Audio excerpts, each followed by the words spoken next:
know the federal government has set aside $160 million to check the news that you're getting, just to make it their news that you're getting? It's next. I've spent a decade taking a bite out of conspiracy theories, unraveling urban legends, and grappling with worldwide top secret issues. I've even racked up some of their awards. All while ferreting out the bottom line. On all topics, controversial, bizarre, and taboo. Interviewing movers and shakers, agitators and muckrakers. But that doesn't answer my question. That is all I'm answering. With me, Gary Harrison, as your guide. Harrison with you, live streaming and live FM broadcasting up and down the west coast of California, east coast of the United States, and here and there on various affiliates. Did you know that the federal government has created, let's just call it an Orwellian orgasm? It has finally happened in the Aldous Huxley beauty that it could only be if you combine Secretary of Defense, Director of National Intelligence, and other federal agencies to create a global engagement center. And we're not talking about gay marriage here. Nope. We're talking about leading, synchronizing, coordinating efforts of the federal government to recognize, understand, expose, and counter foreign, state, and non-state propaganda and disinformation efforts aimed at undermining United States and national security interests, whatever that could mean.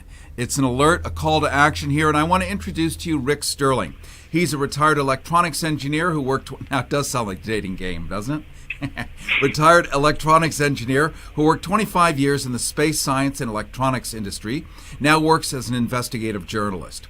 He has done research and writing related to the corporatization of public education and writing related to the corporatization of the war of aggression against Syria, other topics. He grew up in Vancouver, now lives in San Francisco, currently active with the Mount Diablo Peace and Justice Center, Task Force on the Americas and Syria Solidarity Movement. And Rick, I want to welcome you to Go Harrison. Yeah, great to be here.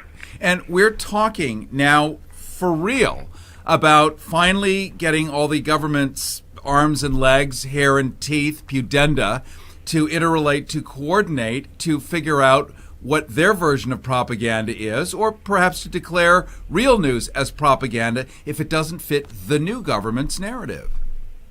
Yeah, it seems very much like that is the case. They're not content with dominating and controlling the mainstream media and so much of the narrative around Syria or Russia or any other international issues. They want to totally dominate it, and they want to basically undermine and what they call counter any competing narrative.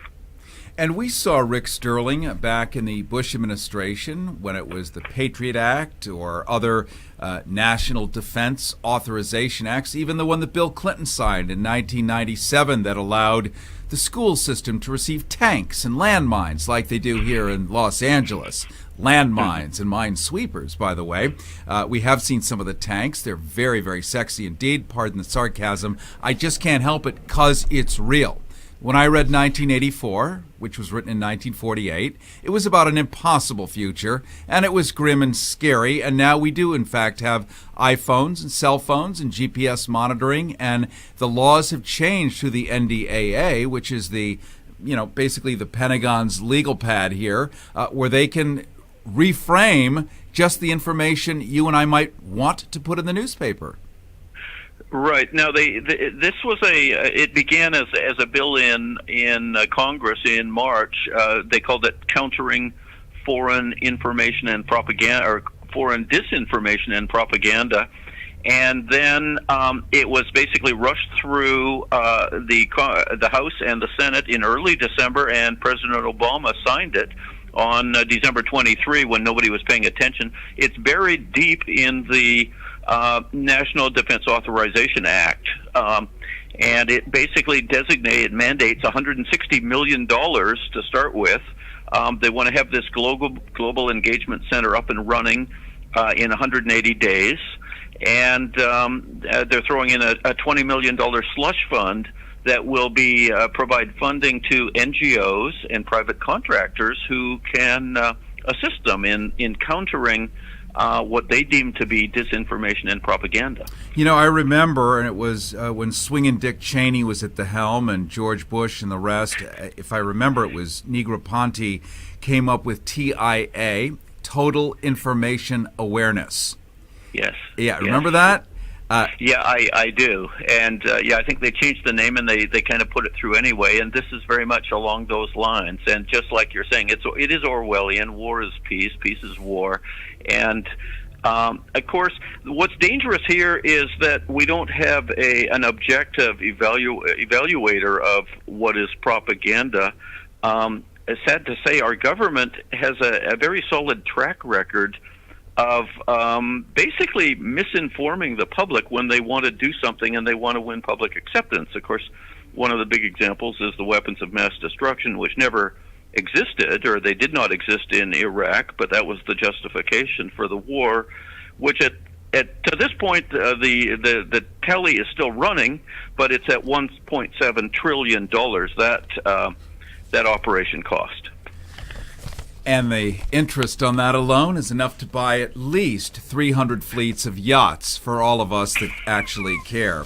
We're talking right now to Rick Sterling. Rick is a retired electronics engineer, worked 25 years in the space, science, and electronics industries, now works as an investigative journalist. You can catch his stuff. Just Google his name and up will come many, many stories of the kinds of investigations. This happens to be one that hits the pulse of pretty much every single American. Left, right, libertarian, it doesn't really matter. Nobody likes the notion of Big Brother watching them, especially now being able to officially change the story that's being told.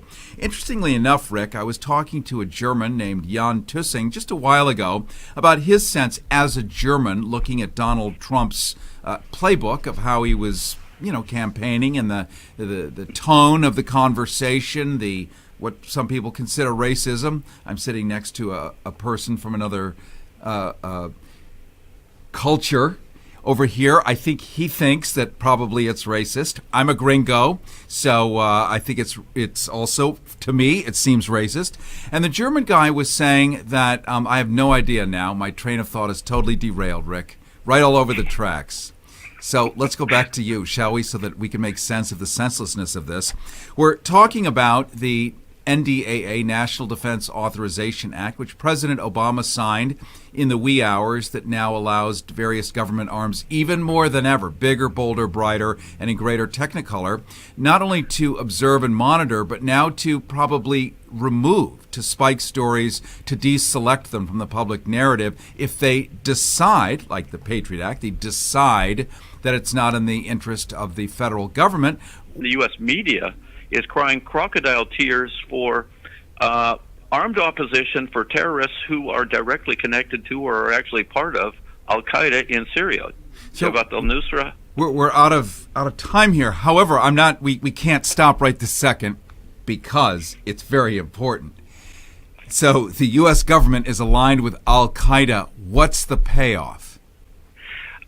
Basically, there's a complex reasons. It's geopolitical, it's geostrategic. Hillary Clinton issued demands to Bashar al-Assad in 2010, and Assad said, "Well, we're an independent government; we make our own policy," and it kind of went from there. But the key thing is that the key thing is to support international law.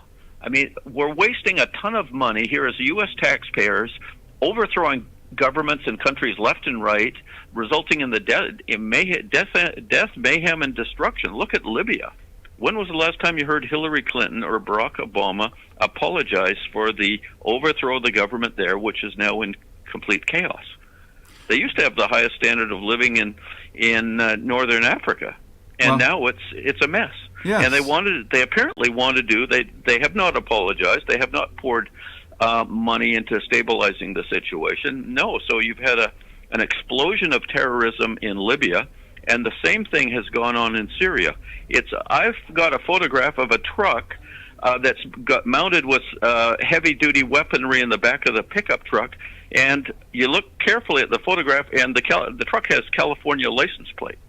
Rick Sterling. Did I say Rick Sterling? Yes, I said Rick Sterling. When in doubt, Yes. Google it out. Thank you so much, my friend.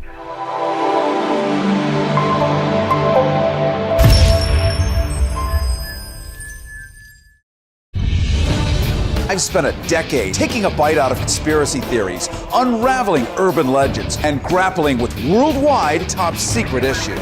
I've even racked up some of their awards. All while ferreting out the bottom line. On all topics, controversial, Broadcasting up and down the west coast of California, east coast of the United States, and here and there on various affiliates. Did you know that the federal government has created, let's just call it an Orwellian orgasm? It has finally happened in the Aldous Huxley beauty that it could only be if you combine Secretary of Defense.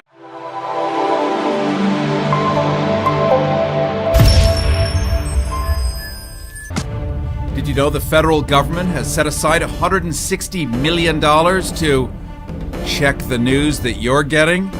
Just to make it their news that you're getting. It's next. bizarre, and taboo. Interviewing movers and shakers, agitators and muckrakers. But that doesn't answer my question. That is all I'm answering. With me, Gary Harrison, as your guide.